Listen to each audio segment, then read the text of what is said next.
Este é o Filosofitas Podcast, terapias, fitas e filosofias.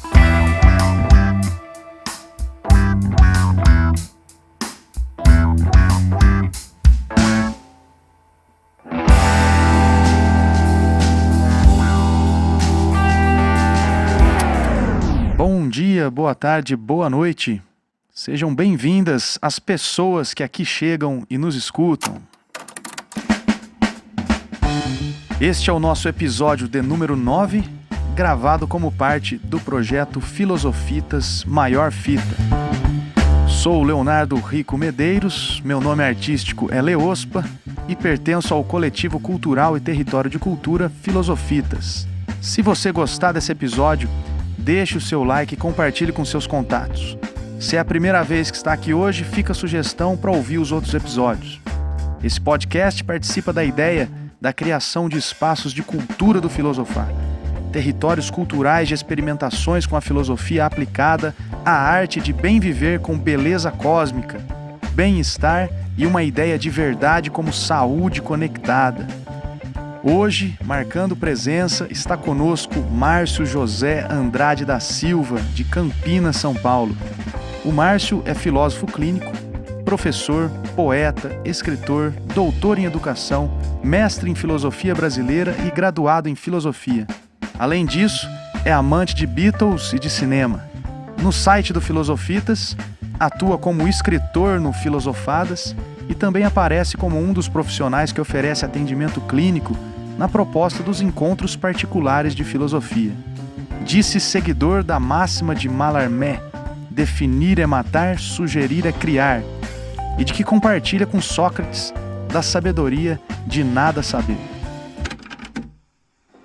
Fridas e Frodos. Num primeiro momento, esses nomes me remetem a figuras díspares, né? Uma é deste mundo e o outro ficcional.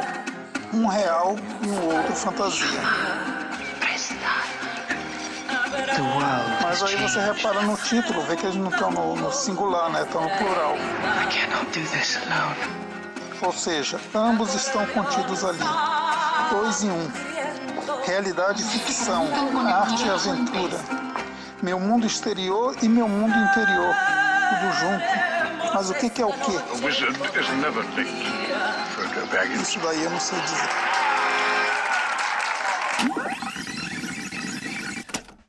Como você tá, Márcio? Ô, Léo, boa tarde, boa noite, bom dia, né? Estou bem. Até emocionado aqui de estar participando aqui nesse momento podcastal. Bom, Márcio, conta pra gente aí com que você tem trabalhado, sonhado e se divertido ultimamente. Olha, rapaz, eu tô... Atualmente, o próprio Filosofitas é um sonho muito legal, que eu nem imaginava a possibilidade, né? O leque que ele abre de aventuras, tanto literárias, fotográficas, todas musicais, é uma coisa fantástica, que é o mais recente que eu tô. Eu tenho trabalhado muito com os alunos meus no ensino médio, né? E gosto muito de trabalhar a questão de eles conseguirem se expressar, que eu percebo que é uma dificuldade, pelo menos na minha escola, acredito que deva ser um pouco geral, onde eles recebem muita informação, mas a gente conhece pouco deles. Então, um dos projetos meus é sempre estar trabalhando. Aí eu utilizo poesia e fotografia para que eles possam se expressar ou colocar a visão de mundo deles, né, a representação que tem. Bom, para a gente continuar se aproximando de você, em complemento a esses afazeres das buscas e do trabalho, eu vou te mandar a pergunta esfíngica. A pergunta esfíngica do podcast. Márcio, que enigma que te conta? Olha, rapaz, se não for que nem a esfinge me devorar se eu não responder correto, né? Rapaz, eu não sei a princípio que esfinge que me... Como é que é a pergunta? A esfinge que me conta, né? Que enigma Que enigma que encontra, que é quem sou eu? É uma das grandes perguntas, né? Eu poderia dizer que sou tudo isso que você falou no começo, poeta, fotógrafo, amante do cinema, amante da filosofia e maior. Até a minha noiva brigou comigo, né? Porque eu falei que a minha paixão são os Beatles. E ela falou, e eu? Né? É verdade. Mas, então, rapaz, ainda bem que levei um puxão de orelha virtual, o telefone. Mas eu acho que a gente é tudo isso, e a gente é esse sujeito solto no mundo, aprendendo, né? Eu acho que isso daí seria mais um aprendiz. Depois, o meu doutorado é recente, e foi sobre Paulo Freire. Uhum. E eu achei fantástico, assim, eu conheci um pouco dele, mas é isso que eu trabalhei com meus alunos também. Ele veio assim a calhar uma luva, que é você visitar o mundo do outro e permitir que o outro se expresse, né? Para que eu possa ver o diálogo. Então acho que essa daí atualmente é a máxima que casa com Mallarmé. A máxima enigmática. É a máxima do... Como é que é? Definir é matar, sugerir é criar. Essa daí é uma coisa até interessante que eu gosto do Mallarmé, só para complementar, porque junta um pouco até o Krishnamurti também, porque o Krishnamurti falava assim, se você busca a verdade, bem resumindo aqui, se você busca a verdade, você já perdeu. Né, porque você sabe o que você está procurando, então você já definiu o que você quer encontrar. Você pode até encontrar a verdade como ela é, mas como você definiu o objeto que você está procurando, então provavelmente você não vai encontrar. Então você tem que estar preparado para que quando acontecer você esteja pronto para a verdade, no caso, né? Então, assim, a definição, que ele fala, a definição você mata. Vou procurar isso, vou atrás disso. Então você matou a busca. Agora, se você sugerir, aí a coisa, o leque se amplia do conhecimento. A sugestão e o enigma. Bom, nesse podcast, a gente tem conversado com pessoas que trabalham com educação, terapia, arte e cultura. Você, além de ser um trabalhador de todas essas áreas, é um ser singular que traz experiências igualmente singulares e exclusivas. A ideia é que o ouvir você possa, dentre outras coisas, né, ser um treino de escuta, um exercício de contato com seus devaneios existenciais. Devaneios e histórias de alguém que é diferente e mais ou menos semelhante a cada um de nós que estamos escutando. Nesse sentido, eu vou começar a te apresentar os mesmos questionamentos que colocamos para todos que vão passando por aqui. Vamos falar sobre filosofitas, sobre fitas, sobre filosofias e sobre terapias. Beleza? Beleza. A primeira questão é a seguinte: o que o nome filosofitas te conta ou te comunica? Tá.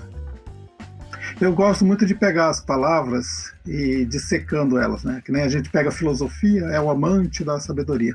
O filosofitas, a primeira coisa que me chamou a atenção foi a palavra fitas. Uhum. Né? Que aí me remeteu quando eu comecei, na verdade, com essa paixão com a música,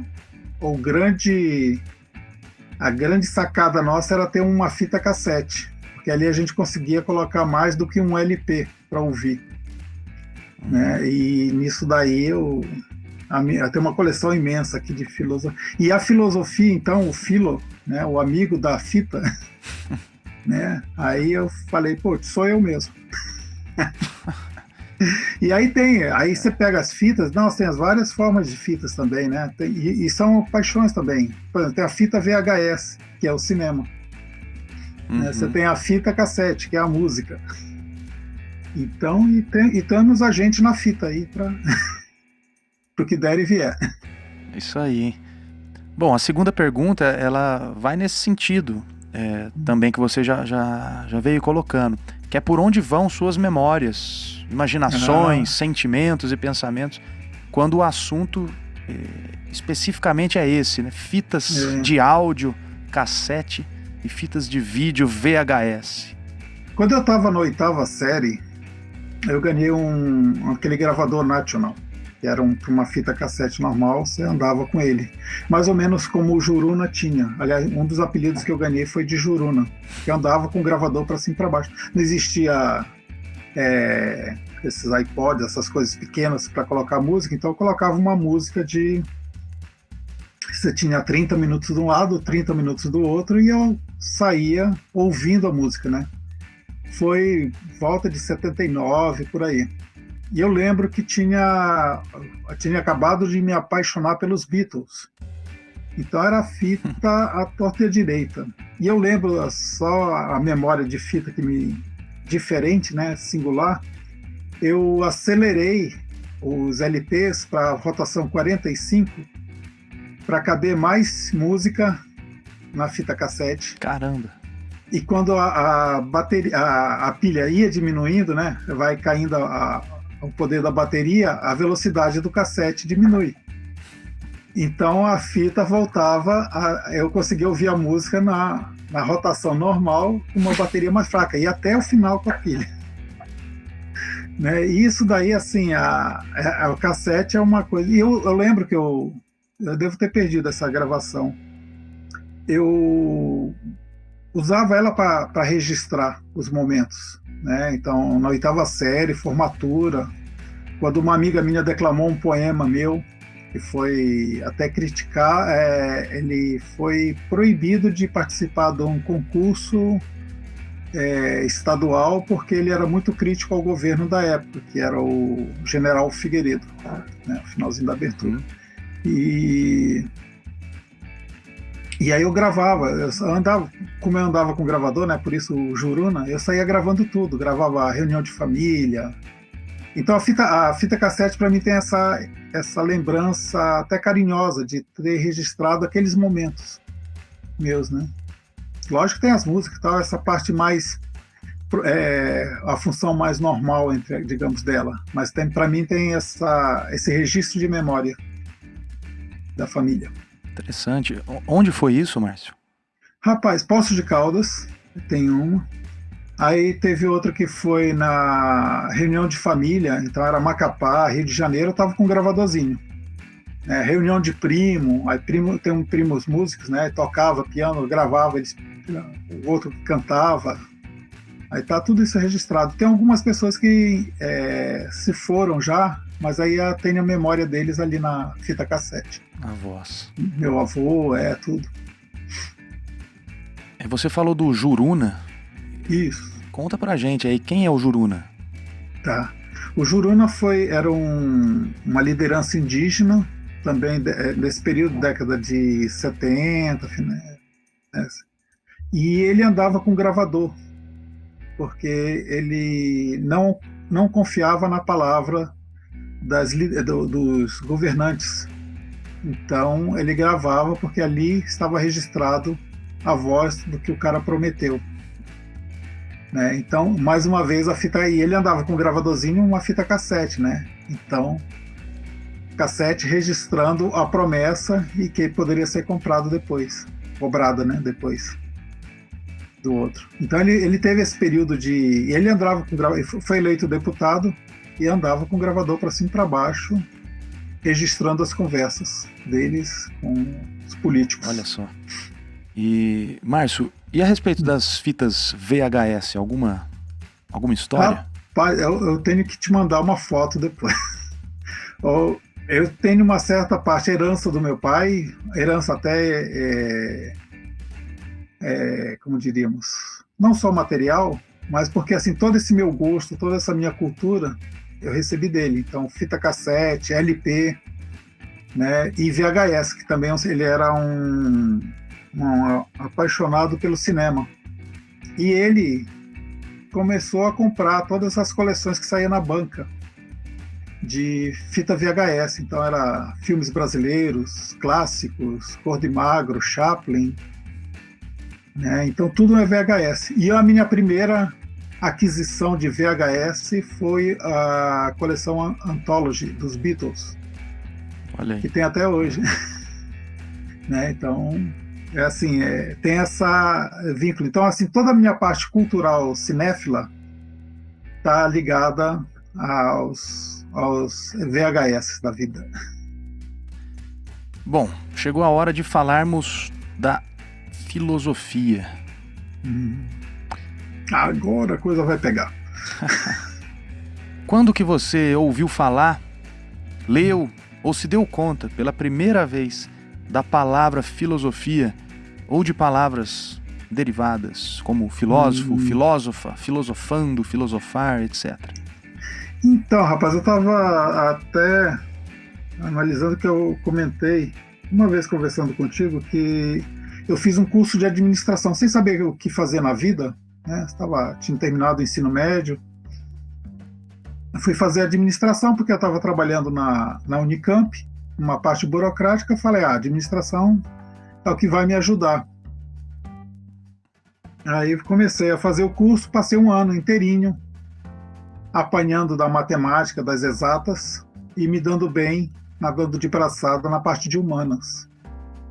Então, ao final do primeiro ano, eu falei, bem, meu caminho não é exatas, é humanas.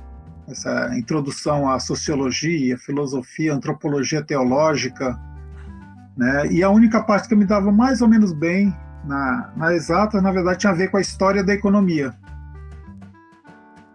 E aí eu resolvi procurar qual é a raiz disso tudo, né? Qual que é o início, né? Onde eu poderia iniciar que abarcasse tudo isso. Aí me deparei com filosofia, com o curso de filosofia, né? Uhum. Sem saber ainda o significado da palavra, né? Falei, filosofia tem aqui. E aí comecei a fazer o curso em 91, na PUC. E aí daí eu desembestei. Mas dia desse eu estava mexendo nas minhas poesias antigas, que eu comecei a escrever em 76, eu estava com 10 anos quando eu comecei a fazer poesia e tal. E eu descobri que tinha um rascunho de alguma coisa de filósofo, de filosofia, mas era mais um termo pejorativo que eu tinha lá, que era do ensino médio. Então era aquele cara que falava muita coisa e não dizia nada. Né? Isso aí no ensino médio, né? Depois a gente confirmou isso. Então você teve esse contato, já escreveu inclusive essa palavra aí, a filosofia. Você escreveu filosofia no sentido pejorativo. Eu fiz um poeminha assim, o filósofo, não sei o quê, filósofo dos beijos, uma coisa assim, eu usava os termos, né? Mas como jogo de palavras, aquele cara que enrola e tal.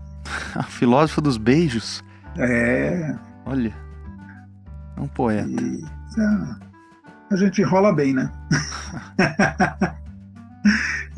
Mas essa parte assim foi do coisa. E aí quando você começa a caminhar para a graduação, que foi 91, aí você começa a ampliar o leque, aí você vê que a palavra era aquilo que eu queria, mas não sabia o que era, né? Então quando eu comecei a procurar na administração, falei, então questão do conhecimento, do amor à sabedoria. O beijo à sabedoria. O beijo à sabedoria. Né? Mas eu achei muito legal, porque de certa forma eu me encontrei, eu estava até conversando com os alunos meus, porque a gente está com questão de projeto de vida, né? Porque eles querem que os alunos agora com 14, 15 anos já tenham definido um projeto de vida para a vida toda. E eu falei, turma, eu fui começar a me descobrir como projeto de vida lá com uns 22 anos e tal. Teve toda essa caminhada, e aí eu vi filosofia, e aí é isso que eu quero fazer, gostei do forma de pensar, né, desenvolver pensamento, pensar, saber questionar, não questionar por questionar. E aí a gente vai trabalhando essa parte aí. Foi quando eu me encontrei. Depois vem, lógico, os desdobramentos, né? Você vai fazer uma especialização em filosofia clínica, faz um mestrado em filosofia brasileira, depois faz um doutorado em educação com Paulo Freire. Então, mas aí já são faz parte do meu projeto. Então, quando eu fui fazer a especialização, que é a filosofia clínica, as sequências, né, da pós, eu já fiz vinculada ou que pudesse me auxiliar na filosofia clínica. Então, eu vou pegar na filosofia brasileira, eu pego Farias Brito, que tem uma proposta, na época de 1917, por ali, de uma psicologia transcendental, que era um combate ao positivismo, da universalização das coisas. Então ele trabalhava com uma ideia de singular. Olha. Na coisa dele, né? E aí quando eu vou para o Paulo Freire é aquilo que eu contei antes, né? A ideia de você saber se aproximar do mundo do outro e poder conhecer, para poder dialogar. Na filosofia clínica é isso, né? Eu não faço um atendimento de mim para o outro, eu tenho que escutar o outro e entender o que ele está me dizendo, saber qual é a linguagem do outro. Márcio, antes de você se dar conta da filosofia, né, mesmo antes dos 10 anos, quando você escreveu esse poema, você já filosofava, imagino. Conta pra gente aí alguns causos dessas suas filosofadas primeiras. Olha, rapaz, eu nem sabia disso, que eu filosofava, né? Você comentando agora, eu me lembrei de um colega meu lá do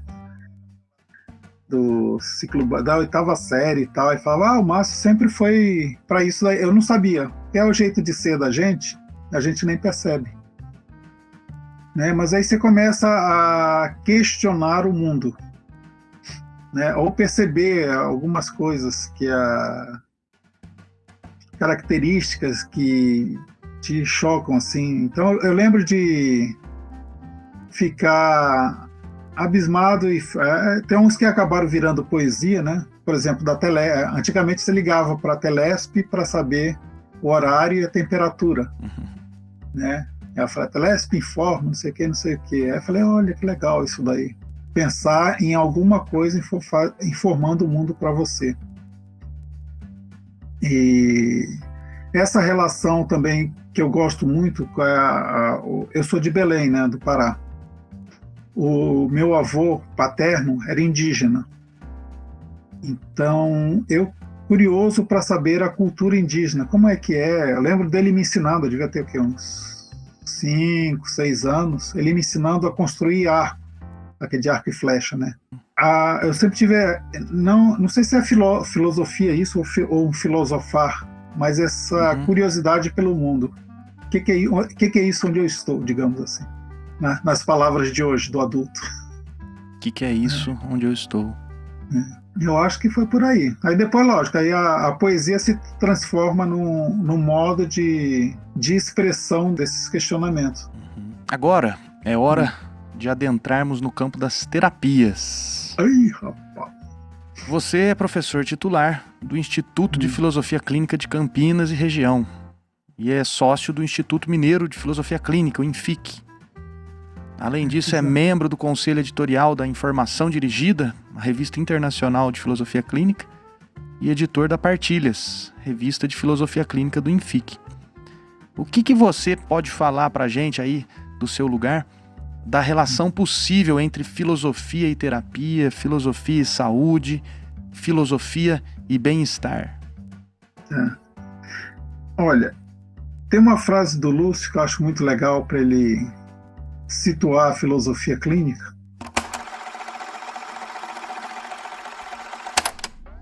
Lúcio Pachter, natural de Porto Alegre, Rio Grande do Sul, nascido em 8 de julho de 1962, em família cujos membros, em grande parte, exerciam e exercem a medicina. Filósofo formado pela Faculdade de Filosofia Nossa Senhora da Imaculada Conceição, atualmente ligada à PUC do Rio Grande do Sul. É professor e o sistematizador da área de conhecimento e escola brasileira, hoje conhecida como filosofia clínica. Que fita!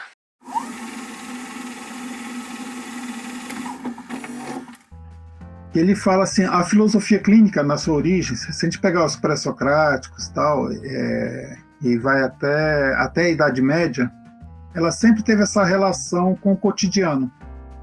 né? Tem terapeutas, filósofos antigos, que falavam que o dom da palavra, ou entre alguns usavam o termo cura, né, de alguns problemas, utilizando essa filosofia ou pensando sobre. O Lúcio fala que na Idade Média a filosofia é afastada, ela se enclausura, a igreja enclausura a filosofia, pelo menos no mundo ocidental. E aí o filósofo meio que perde essa relação com o mundo, ela se torna algo mais teológico. No século, logo em seguida, então a filosofia vai perder esse pé no chão, digamos assim, e quem vai retomar isso são os médicos, né, de pensar a saúde do homem, ou da mulher e tal. E aí surgem as psicoterapias, ou a psicanálise, que é um viés médico de cuidar da alma, porque você pegar a palavra psi é alma, que é do grego, né? Então tinha os terapeutas anteriormente. E eu acho que, na verdade, o que a gente faz, não desmerecendo, nem querendo dizer que eles não fazem o trabalho correto, assim, a gente está retomando a um trabalho nosso, que é cuidar da existência do ser humano. Porque você pode ter doenças, lógico, que vai ser tratada com a base de medicamentos ou da fala, e isso daí depende de cada um, e a gente cuida também dessas questões existenciais. E eu acho que existe lugar para todos. E quando eu estava falando do Lúcio, né? Então ele fala isso daqui, na verdade o que a gente está fazendo agora é o que se fazia anteriormente, né? Do diálogo do terapeuta, do filósofo com o pessoal não filósofo, e para dialogar. Tem, acho que até um livro do Yves Leloup, que ele fala os primeiros terapeutas, ele se reporta a essa turma toda, antes do Sócrates. Eu não conhecia não, Yves Leloup. Yves Leloup. Bom, estamos aí chegando ao momento final do programa, e neste momento final a gente costuma ler um trecho de um livro da filosofia clínica, da filosofia aplicada, ou do aconselhamento filosófico, e solicitar para a pessoa convidada que comente sobre o trecho. Ou então, a gente faz alguma pergunta relacionada àquele trecho. Você é filósofo clínico e tem trabalhos escritos sobre a filosofia clínica, inclusive no episódio número 2, com o poeta Vinícius Gomes, a gente leu o trecho de um texto seu sobre o submodo expressividade. No site do Filosofitas, você também se apresenta como um latifundiário virtual, por ter um sítio, né, um site, sobre a sétima arte, o filosofiacinema.com. Esse seu envolvimento com o cinema resultou em um livro, em coautoria com a Olga Hack, chamado Filosofia Clínica e Cinema. E esse livro foi vencedor de um Prêmio Nacional de Filosofia na Itália, em 2015. Você pode falar um pouco desse trabalho? E se quiser até ler um trecho dele, comentar o que achar interessante com a gente, enfim. Tá certo. Esse daqui é o Filosofia Clínica e Cinema. Na verdade, ele surge bem antes de quando ele foi publicado, né? Antes disso daí, que eu estava fazendo um trabalho dessa paixão com cinema. O primeiro livro do Lúcio, o Propedêutica, quem tem a primeira versão, ao final o Lúcio colocou uma lista de filmes. Foi um dos motivos de eu fazer filosofia clínica também, foi esse chamariz que o Lúcio colocou, né? E aí eu comecei a trabalhar, falei, olha que interessante, o Lúcio trabalha com isso, há uma possibilidade de aproximar cinema e filosofia clínica. Então eu estava elaborando. E a Olga, que eu não conhecia ela na época, ela também começou a trabalhar em Brasília com cinema e filosofia clínica. Olha. E eu tenho um certo momento da vida que ela me liga, fala, estou querendo fazer uma oficina, vi que você tem isso aí. E aí a gente começa a elaborar. Na verdade, esse livro, originalmente era um curso que a gente apresentou à universidade. Como a gente foi trabalhando, elaborando e tal, aí acabamos transformando nesse volume. É um volume introdutório à filosofia clínica, né? Então a gente quer ensinar a filosofia clínica utilizando o cinema, que eu até brinco que é o único partilhante que não muda a fala, né? Você pegar o personagem, ele vai falar sempre a mesma coisa, porque é um cinema. Já está gravado e tal. E aí a gente elaborou e tal, fez um trabalho muito interessante, a gente começa trabalhando com a questão ética. Então, um dos primeiros capítulos é a ética. E depois a gente vai trabalhar as categorias. E aí tem o segundo, uma parte que eu gostei muito, foi ter feito... Existe um capítulo 2 que tem quadrinhos, né, que é outra paixão que eu nem falei aqui também, mas que eu gosto muito de desenhar. E a gente fez um capítulo de quadrinhos analisando as interseções. Então a gente fez esse livro aqui para apresentar a filosofia clínica através do filme. Eu gostei muito porque a gente pesquisou e tal, e fomos colocando sugestões de outros filmes. Uma parte que eu gosto muito é logo a abertura dele, na introdução, que é assim: a gente fala que o homem no mundo, quando ele passou pelo mundo, isso aí a gente pega desde a época da caverna, ele vai deixando sua impressão, né, cultural, reminiscências. Naquela época ele deixa desenhos, então a partir daqueles desenhos a gente começa a elaborar o que vida que era aquela que ele vivia. Então é uma forma de contar histórias, né? E aí vem, durante toda a humanidade, sempre há um jeito de deixar, mesmo que não exista mais aquela civilização, ela deixou sua marca no mundo, na história. Então, a ideia nossa do cinema, e como a gente trabalha com história na filosofia clínica, né, a gente trabalha com a história de vida da pessoa, né, que é a marca que ela deixou no mundo. Aí a gente começou dessa parte aí. Então, os homens da caverna já começaram deixando sua história no mundo, agora cabe ao partilhante também deixar com a gente a história do mundo deles, né? E isso a gente começa aqui. O homem, ao instaurar-se na Terra e ao longo de sua vida, vai deixando seus rastros como um retrato de sua herança cultural, imprimindo os cravos de suas conquistas junto a um espaço em que se promoveu em natureza.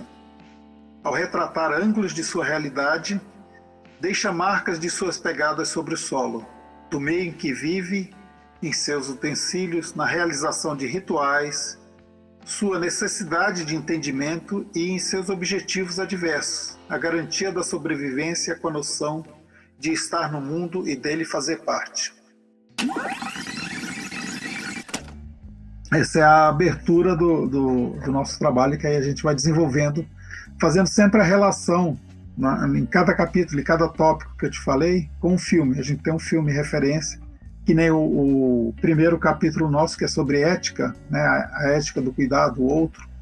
A gente pega o Pat Adams, aquele jeito diferente, né? O paciente do médico não é a doença, é o paciente. Tem um nome, tem uma identidade e tal. Então a gente começou dessa ideia que a gente sacou quando assistiu o filme, e ela começou a elaborar toda essa perspectiva, possibilidade de filme. E o prêmio foi que eu mandei o livro para um grupo, porque existem grupos de filosofia na Itália, né? Tem a filosofia prática, filosofia de aconselhamento, e a associação de profissionais, acho que de filosofia prática, alguma coisa assim. Não lembro o nome, a tradução do nome, né? E tem um amigo meu lá, eu falei, manda o livro para cá que a gente faz a inscrição. Eu falei, bem, tá em português, né? Vamos ver o que vai dar, né? E eu achei muito interessante porque o pessoal gostou muito do livro. Tiramos o segundo lugar, acho que se fosse italiano a gente pegava o primeiro. E a gente foi premiado, gostei, fiquei muito surpreso com isso mesmo. Foi uma coisa muito boa. Primeiro livro, você já ganha um prêmio, né? Então... E ainda falando sobre cinema e filosofia clínica. Isso, em português, na Itália. Falei, pronto, tá feito. Que fita, hein? Você vê? Maior fita. Mó fita. Sigam a gente lá no @filosofitas1 no Instagram, @filosofitas no Facebook, nosso canal no YouTube e o nosso site www.filosofitas.com.br. Valeu, Márcio. Muito obrigado. Valeu, Léo. Valeu, Rômulo. Muito obrigado. Um abraço a todos que nos ouviram, que vão nos ouvir. E até a próxima. Obrigado a vocês, pessoas que nos ouvem, alimentando, integrando e transformando as vozes coletivas do Filosofitas. Até a próxima. Valeu. Isso aí, cara.